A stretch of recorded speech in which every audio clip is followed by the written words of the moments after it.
Hello, Stampers. This is Yana Smakula for My Favorite Things. Welcome back for another video tutorial. In this video, I'm creating an interactive birthday card using the My Favorite Things one-of-a-kind stamp set. So let's get started. Here I have a Mini Misty stamping tool and a sheet of white cardstock, and I'm going to stamp one of the adorable unicorns onto my cardstock in alcohol marker friendly ink. This is Memento Tuxedo Black. Now I plan to color this little cutie using my Copic markers, hence the type of ink that I'm using. If you want to do a different type of coloring, make sure you pick the right kind of ink.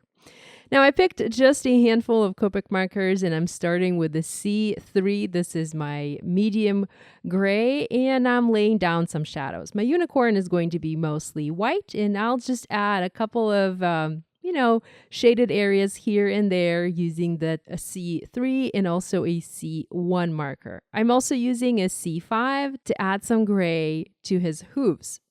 Now I want the belly of the unicorn to be pink, so I'm using the RV00 and I'm also adding that to create blush. Now let's go ahead and color that floaty. It looks like a donut, so of course I wanted to color it in the same way. I'm starting with the RV10. This is my lightest pink, then adding a little bit of the RV11, and I'm creating some shadows just to make this floaty look a little bit more dimensional. So I'm adding shadows on the edges of the frosting, and then using the RV13, this is going to be the darkest pink, to add even darker shadows to help create the illusion of dimension.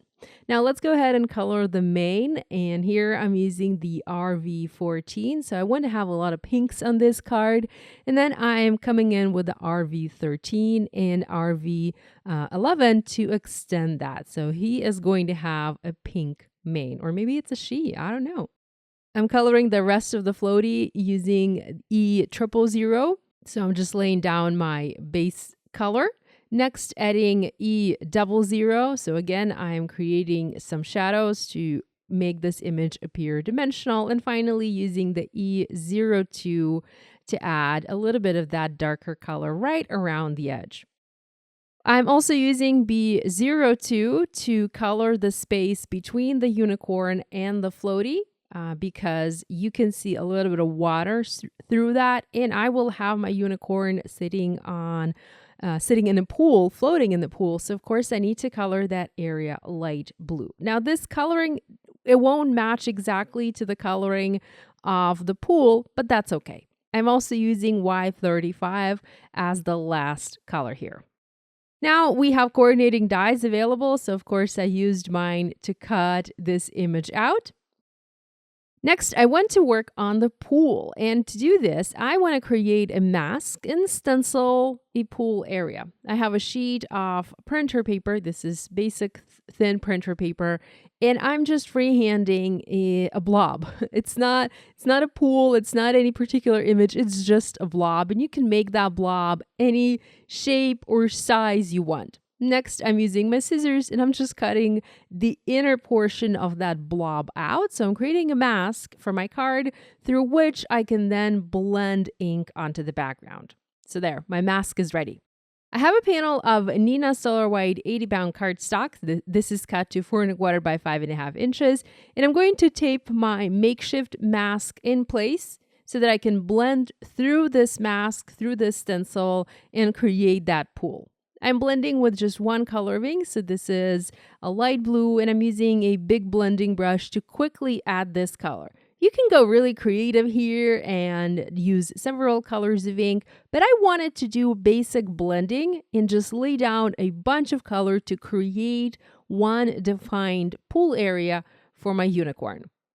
And we can see how the unicorn is going to fit nicely inside. Now, if you want to step it up, you can do some additional ink blending.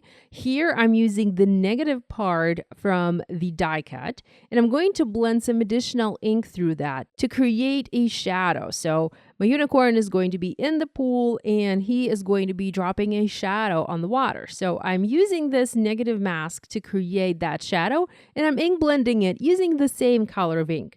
You can go ahead and use a shade darker ink if you want to have more contrast. I wanted this to be really, really subtle, barely visible.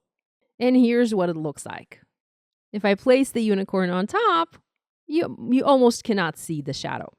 Next, we need to stamp the sentiments. And here I'm using black ink and stamping them directly onto the panel. I am overlapping my pool area a little bit because I want the sentiment to come into the pool just to make it a little bit more cohesive.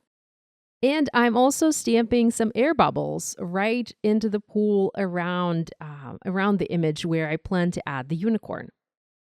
It's time to assemble our card. So here I have another panel where I ink blended pool, a different shape of pool without the shadow. I didn't quite like the shadow, but I still wanted to show you that idea in case you wanted to incorporate that into your card.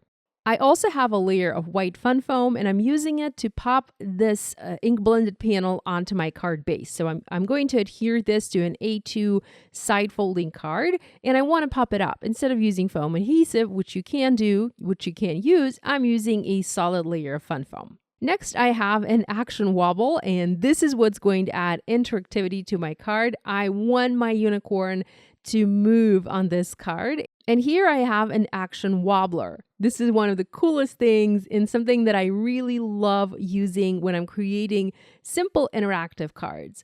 This action wobbler will allow your die cut to move and wobble on your card. And you can use it with lots of different things. I especially love using it for Christmas cards, but it also works great for other occasion cards as well. So here, I'm going to use the wobbler to attach my unicorn onto the card. It will not only pop the unicorn up on the background, but it will also add movement and interactivity. So even though this kind of card is super simple, that interactive component makes it very cool and fun to play with. I hope you enjoyed this video, and I hope you'll give this idea a try. If you do, please share online and tag us on social media. We always love seeing what you guys are making. Subscribe now and hit that bell icon not to miss any new card making tutorials. Thanks for watching, love you, and I'll see you next time.